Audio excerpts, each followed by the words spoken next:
Мы у дедушки спросили, что такое герб России, что такое гимн и флаг. Нам без них нельзя никак. Что вы, у любой страны эти вещи быть должны.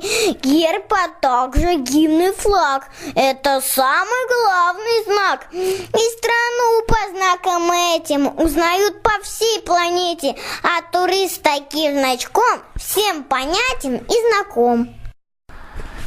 И Россия наша тоже лет 500 назад, быть может, главным символом взяла двухголового орла. Все успело измениться. И столицы, и границы, люди, транспорт, города. И герб такой же, как всегда.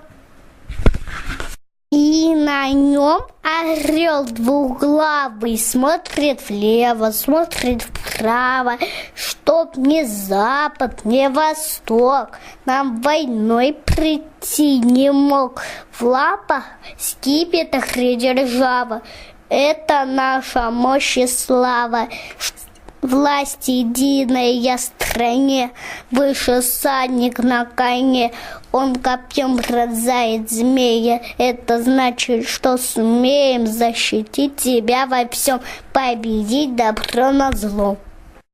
А короны означает, вот они орла венчают, их не две, а целых 3 ленты связаны. Смотри, то, что разные народы, силы, дружбы и свободы под крылом одной страны вместе объединены. И известно всему свету, что сильней той силы нету. Вот что может, например, рассказать российский герб. А про флаг сказать мы можем. Он значительно моложе был придуман и потом утвержден царем Петром. Русский флот, когда раздался, чтоб на мачтах развервался гордый флаг. И с тех пор наш российский триколор в мире знает кто угодно. В нем 3 цвета благородных: белый, синий, красный цвет, словно наш торжественный букет, словно 3 цветные дали друг за дружкою связали. Что же значит те цвета? Белый — мир и чистота, благородство, откровенность. Синий — вера, честность, верность. Красный — сила и любовь, смелость, мужество и кровь. Та, что пролита во славу за великую державу. Так что, дети, непроста, в нашем флаге красота.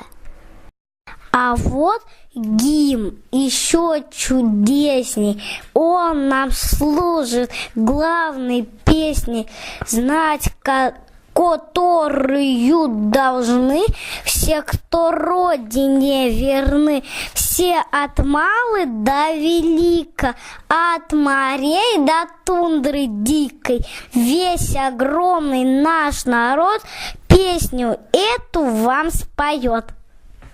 Мне как раз о том поется, что Россию зовется, и эта песня тот же знак. Все, о чем поведал флаг.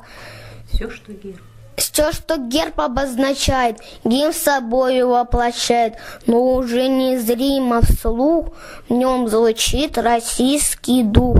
И теперь страны основы есть мелодии и слове, так что важно знать самим, для чего нам нужен гимн. Кто придумал гимн наш славный? Композитор Александров. Кто поэт, кто автор слов? Наш писатель Михалков.